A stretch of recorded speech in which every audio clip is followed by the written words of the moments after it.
여러분 그 딥러닝의 어떠한 다양한 형태들, 심층 신경망이 이제 핵심이라고 그랬죠. 그걸 이제 여러분들이 뭐 하드웨어하고 소프트웨어가 있는데요. 그걸 지원해주는. 쉽게 얘기하면 하드웨어는 이제 그 자동차에 들어가는 어떤 이미지 인식 그 하드웨어라고 생각하면 되겠죠. 이제 그런 것들이 이제 그 기존에 이제 그 하드웨어가 여러분들 컴퓨터 그 구조 시간에 이제 혹시 관심을 가지면 컴퓨터 구조라는 과목을 좀 듣게 되면 컴퓨터라는 게 사람의 뇌를 생각해서 중앙처리 장치, 뇌에 해당되는 CPU와 메모리, 이제 그게 핵심인데요. 그 중에 이제 CPU에 해당되는 기능이 지금 그 컴퓨터에 들어가 있는 거는 이미지 인식이라든지 어떤 인공지능에 특화된 게 아니잖아요. 말 그대로 이제 뭐 컴퓨터라고 하는 어떤 그런 데의 기본적인 고유 기능에 이제 특화되어 있는 거기 때문에 어쨌든 그런 거의 기본적인 구조를 이제 따르면서 뭐 인공지능에 특화된 예를 들면 이제 이미지 인식 그 하드웨어가 이제 만들어서 팔리고 있는 거죠. 이제 자동차에 탑재될, 그 다음에 이제 로봇에 탑재될, 뭐 이런 것들이 있을 거 아니에요. 이제 그런 거 하드웨어고, 그건 이제 반도체에 이제 해당되는 얘기니까. 여기서는 뭐 하드웨어에 대한 얘기는 뭐 많이 안 하지만, 이쪽 관련돼서도 상당히 많은 기술들이 이제 있고요. 이걸 이제 우리나라 삼성뿐만 아니라 미국의 퀄컴, 뭐 다양한 그 하드웨어, 메모리 반도체 회사들이 이제 하고 있습니다. 구글이나 마이크로소프트사도 관심을 가지고 지금 하고 있습니다. 그래서 뭐 어쨌든 복잡한 어떠한 그 아까 말씀드렸었지만 그 다양한 심층신경망의 학습 시간을 효율적으로 처리하기 위해서, 그래서 이제 이런 것들이 만들어지면 앞으로 자율주행차, 드론, 로봇, 뭐 기타 뭐 다양한 그 시스템, 비서, 그렇죠? 음성 비서, 뭐 그다음에 뭐 그 냉장고, 또 이제 사람의 음성을 알아죠. 그다음에 뭐 집안에 있는 TV 이런 것들 안에 특화된 인공지능 반도체들이 차세대 반도체라고 하는 건데요. 뉴럴 프로세싱 유닛. 이것도 이제 뭐 사실은 CPU와 메모리의 기본적인 기능인데 인공지능 알고리즘이 좀 들어가 있는 거죠. 이런 것들이 지금 앞으로 요 시장이 보면 이제 가트너라는 미국의 이제 그 컨설팅 그룹에서 이제 전 세계 AI 반도체가 2023년에 여기 343억 달러 될 것이다. 요 반 정도가 뭐 150억 달러, 올해 뭐 150억 달러 정도 되다가 이렇게 증가할 것이다. 그래서 뭐 소프트웨어도 중요하지만 하드웨어도 상당히 이 반도체 산업 쪽에 성장을 할 것이다라고 보고 있는 거고, 이제 우리가 지금 들여다봐야 될 거는 이제 소프트웨어인데요. 그 지금 구글하고 페이스북이 오픈소스, 물론 이제 상용 소프트웨어는 또 다른 얘기지만 이 책에서는 오픈소스로 좀 소개하고 있는데 뭐 텐서플로우하고 파이토치 두 가지가 있어요. 그러니까 그 구글에서 개발하고 공개한 그 텐서플로우. 텐서라는 게 데이터고 플로우는 흘러가는, 데이터 흘러가는 걸 이제 얘기하는 거고, 파이토치는 파이썬 기반의 토치라고 하는 어떤 그 토치라는 거는 여러분들이 이제 뭐 불빛 할 때, 그 지필 때 사용되는 뭐 어떤 매개체 뭐 이런 건데, 어쨌든 파이썬 기반의 파이토치. 텐서플로우는 구글, 페이스북은 파이토치인데, 지금 구글의 텐서플로우가 일반적으로 개발용이나 학습용, 교육용으로 많이 쓰고 있어요. 둘 다 이제 오픈소스를 다 공개하고 있고, 공개하는 이유는 여러분들 아시겠지만 이제 점유를 하기 위해서 앞으로 이제 인공지능의 소프트웨어 시장을 점유하기 위해서 공개를 하고 있는 겁니다.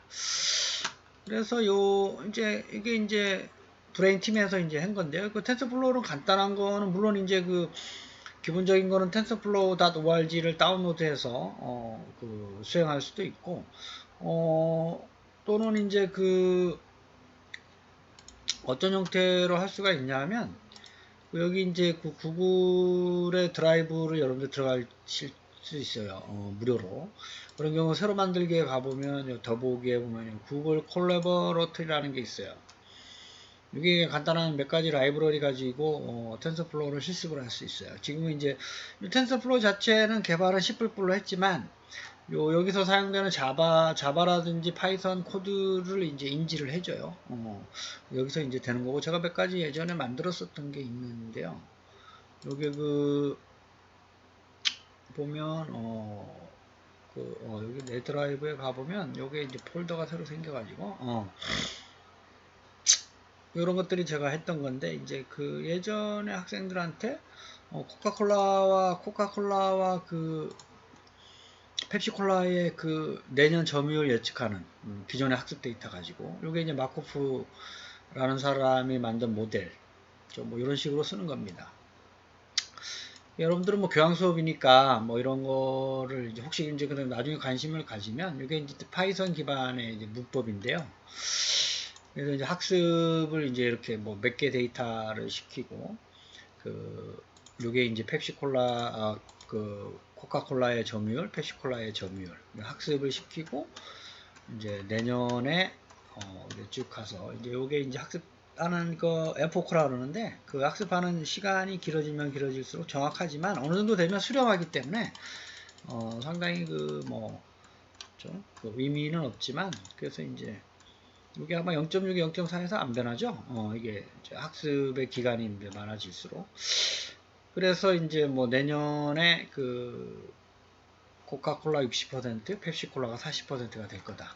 뭐 하는 이런 거를 예측하는 그 텐서플로우로 하는 거예요. 그래서 이제 그 외에도 많이 있습니다. 보통 우리과 학생들, 컴퓨터과 학생들한테는 이제 실습을 할 수 있는 시간이 있으면 이걸 이제 그 기본적인 걸 좀 아이디어하고 알고리즘을 좀 가리키는데, 다양한 그 텐서플로우 코드들이 이제 그 인터넷상에서 활용이 되고 있어요. 그래서 이제 텐서플로우고, 그 다음에 이제 요것도 있어요. 요 사이트에 가보면 실제 저희들이 했었던 그 뉴럴 네트워크 있죠. 요거를 이제 텐서플로우로 구현해서 클라우드 기반으로 서비스를 해주는 사이트인데요. 요게 이제 뭐 요런 데이터를 이렇게 분류를 해주는데, 요게 이제 우리가 요게 이제 층이 하나죠. 요게 좀 안에 있는 뉴런의 개수를 좀 늘려가면, 요 안에 있는 이미지에 있는 색깔을 파란색은 이쪽으로 보내고, 그죠? 옅은 파란색, 그 다음에 이제 또 옅은 파란. 이게 많아지면 많아질수록 더 색깔을 더 세밀하게 구분하겠죠? 그죠? 적어지면 적어질수록 두 개만 있다 그러면 이제 뭐 두 개 중에 하나겠죠? 그죠? 얘 아니면 얘. 그죠? 근데 이제 많아지면 많아질수록 이렇게 결과가 오른쪽에 있는 것처럼 좀 정확하게 좀 분류를 합니다. 색깔을 가지고. 또 이런 데이터는 또 뭐 이렇게 구분하고, 이런 데이터는 또 이렇게, 또 이런 데이터는 이렇게. 이것도 이제 많아지면 많아질수록 또 세분하게 좀 구분을 해주는. 이게 이제 텐서플로우로 만든 건데요. 이제 그거를 이제 여기서 보여주고 있습니다. 그 다음에 이제 그 공식 웹사이트는 여기가 있고요. 구글 드라이브에서는 이제 아까 그런 그 콜래버러터리인가요? 그 폴더에서 실습을 할 수가 있고요. 그 다음에 뭐 관련된 툴들을 또 사이트에서 제공해주고 있습니다. 그래서 그 텐서라는 건 데이터인데요. 일반적인 1차원, 2차원, 3차원, 일반적인 요 3차원 데이터를 얘기하는 거예요. 그러니까 색깔이다 그러면 레드, 그린, 블루, 또는 뭐 영상이다 그러면 XY, 그 다음에 뭐 다른 속성. 그래서 데이터란 뜻하고 플로어란 뜻하고 합쳐서 이름을 그렇게 지었어요. 브레인 팀에서. 그래서 대표적으로 영상 같은 경우 레드, 그린, 블루의 조합이잖아요. 색깔이. 그래서 요 세 가지를 가지고 그 텐서플로우에 적용해서 이미지를 이제 찾아내는. 요거는 이제 간단한 영상이니까 한번 보시고 텐서플로우를 소개하는. 그래서 텐서플로우는 C++로 사실 만들었지만 자바나 파이썬을 다 수용을 합니다. 그렇죠? 그래서 파이썬 라이브러리를 아까 임포트라는 명령어를 언뜻 보여드렸죠.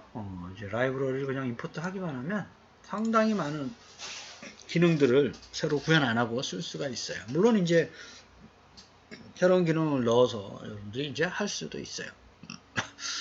그래서 지금까지는 이제 구글이 오픈소스로 공개를 하고 있어요. 파이썬 기반에. 그 실습을 좀 이제 교육용이든지 기업에서 개발할 수 있도록 하기 위해서 근데 언제까지 이제 오픈소스인지는 아직 아무도 모르죠. 구글이 갖고 있는 데이터도 많고 있기 때문에 텐서플로우의 임포트 라이브러리를 쓰게 되면 상당히 자체적인 학습 데이터를 스스로 학습하면서 성능을 좋게 해주는 뭐 이런 그 아이디어를 많이 제공을 해주고 있습니다. 대표적으로 이제 문자 인식 이런 것도 아마 그때 저도 아마 이 문자 인식 같은 거를 실습을 한번 해봤을 텐데요. 요 이미지 인식하는 거, 그렇죠? 여러분들이 혹시 뭐 실습과 관련된 거를 들을 수 있으면 좋겠어요. 나중에. 그렇죠? 저의 뇌파 인식, 요 심층 신경만 가지고 요 진폭을 찾아내는. 파이토치는 그 페이스북에서 만들었습니다. 그래서 파이썬의 토치, 딥러닝 기반. 근데 이제 이게 나온 지가 얼마 안 돼 가지고요. 19년 4월 달에 안정화가 되면서 아직은 좀 구글의 텐서플로우보다 사용자들이 많지는 않습니다. 근데 앞으로 좀 사용이 많이 될 거라고 하는데 이게 이제 코드가 좀 간단해요. 파이썬 기반이라서 물론 이제 텐서플로우도 파이썬 기반이지만 그 배우기가 좀 쉬운 걸로 알려져 있습니다. 텐서플로우가 좀 어렵다. 그렇죠? 근데 뭐 그 자바나 C 배웠던 학생들은 뭐 텐서플로우는 그렇게 어렵지 않게 배울 수가 있어요. 특히 파이썬 배운 학생들은 이제 아주 쉽게 그 텐서플로우의 기본적인 라이브러리 사용법만 좀 알면 거의 파이썬 기반의 문법을 다 지원을 해주기 때문에 그 파이썬 배운 학생들은 텐서플로우를 반드시 한 번씩 학습을 해주시기를 당부드리겠습니다. 이런 것들이 라이브러리를 이제 호출할 때 부르는 건데 그런 것들과 호환성이 좋고 얘가 이제 파이토치 페이스북의 파이토치가 구글의 그 텐서플로우보다 학습하고 추론 속도가 빨라요. 그렇죠? 근데 그 사용자가 적어 아직까지. 그렇죠? 근데 이제 좀 개선될 거다라고 얘기하는 거고 이 사이트에 가면 이제 실습을 할 수가 있습니다. 그 외에도 뭐 마이크로소프트사의 뭐 이런 것들이 있어요. 아파치.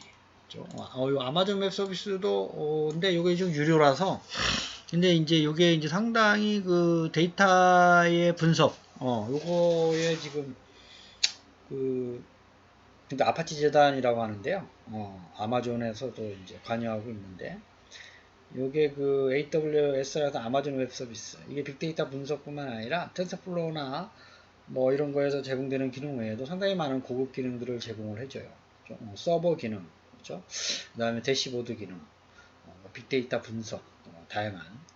그래서 이건 유료예요, 유료. 물론 이제 그 상용화의 전에 트라이얼 버전을 쓸 수 있는데, 기본적으로다가 클라우드 기반의 서비스를 제공해주고, 안정화가, 그리고 항상 갱신, 새로운 기능을 항상 업데이트 해주기 때문에, 그 일반적인 기업에서 AWS로 플랫폼을 사용하는 기업들이 많습니다. 그렇죠? 이거는 이제 여러분들 알아두시는 일반적인 상용화 버전으로 많이 쓰고 있어요. 우리가 이제 뒤에 있는 실습을 거의 이제 살펴보지는 못했지만 이런 것도 있어요. 그래서 이게 이제 텐서플로우로 또 만들었는데요. 예전에 아마 학기 초에 얘기했던 것 같은데 그렇죠? 이렇게 2라고 쓰면 얘가 4로 알아먹죠. 이거 지금 에러가 많은 거죠. 그렇죠? 정확하게 뭐 4라고 이렇게 쓰면 아마 4라고 알고 있는 거고. 그 다음에 그 2를 이렇게 쓰더라도 얘가 2라고 알아먹고, 그쵸? 그 다음에 7. 이렇게 쓰면 좀 이상하게 7로 알아듣네요. 그쵸? 8 이렇게 한번 써볼까요? 이렇게. 6으로 알죠? 그래서 이게 이제 그 딥러닝의 그 알고리즘을 써가지고 이것도 역시 텐서플로우 가지고 아마 그쵸? 있는 거죠. 에러가 있죠, 항상. 그쵸? 자, 여기까지가 여러분들이 이제 시험 범위고요. 10장까지. 그 나머지 두 개는 패턴 인식하고, 그 다음에 뭐 빅데이터 사이언스에 대한 얘기니까, 사실 11장까지 좀 하려고 했었는데, 여러분들 11장은 좀 나름대로, 어쨌든 지금까지 배웠던 신경망 딥러닝 가지고 영상 인식, 자연어 처리, 패턴 인식하는 거, 뭐 이런 거를 설명하고 있으니까, 뭐 공부하는데 어려움이 없을 거예요. 그래서 어쨌든 시험 범위는 요 중간고사 이후부터 오늘 배운 내용까지 여러분들이 좀 학습을 좀 해주시고 모르는 거 있으면 언제든지 뭐 물어보고요. 어쨌든 지금 한 학기 동안 또 너무 온라인으로 고생을 많이 하셨습니다. 마지막 마무리를 제 과목뿐만 아니라 나머지 것도 좀 마무리 좀 잘 하시고, 요 학사 일정을 뭐 확인하세요. 성적은 이제 뭐 이 학사 정보에서 여러분들 수시로 한번 들어가서 제 거 같은 경우는 아마 조만간 이제 늦지 않게 올릴 예정이니까 본인의 성적을 확인하시고, 우리가 중간고사 때도 말씀드렸지만 A의 비율이 50% 이하죠. A 플러스와 A는 성적이 차이가 나는 부분에서 제가 나누려고 하고 있고, 나머지는 또 성적의 분포를 좀 보고 하겠습니다. 성적 확인, 이 학사 정보에 제대로 입력되어 있는지는 28일에서부터 내년 1월 4일까지 반드시 이 기간에 확인하시고, 다른 과목도 마찬가지고, 이상이 있으면 교수님한테 연락을 하셔야 돼요. 그렇죠? 그래서 뭐 자기가 생각했던 거와 뭐가 다른지. 그래서 저는 늘 학생들한테 말씀을 드리지만 순위대로, 그래서 뭐 경계에서 이렇게 어쩔 수 없이 B가 된 학생은 불만이 있을 수 있지만 순위를 바꿔줄 수는 없어요. 비율대로 주기 때문에. 그래서 왜 내 성적이 그렇게 됐는지는 제가 알려드릴 테니까 순위를. 그래서 그거를 이제 의문사항이 있으면 얘기를 하시고, 이 학사 정보에 있는 거 확인하시고, 내년에는 좀 수업이 좀 오프라인으로 진행되기를 좀 바라는데요. 수강 신청 기간을 확인하시고 2월 15일부터 16일, 그 다음에 3월 2일날 화요일날부터 개강을 하니까, 그 다음에 뭐 이메일이나 연락처는 제가 여기 적어놨으니까 뭐 기타 성적과 관련된 거라든지 뭐 학습과 관련된 거, 뭐 관련된 내용들을 이제 문의를 해주시면 제가 최대한 답변을 드리도록 그렇게 하겠습니다. 여러분 겨울방학 잘 보내시고 늘 건강하시고 한 학기 동안 너무 고생 많으셨습니다. 감사합니다.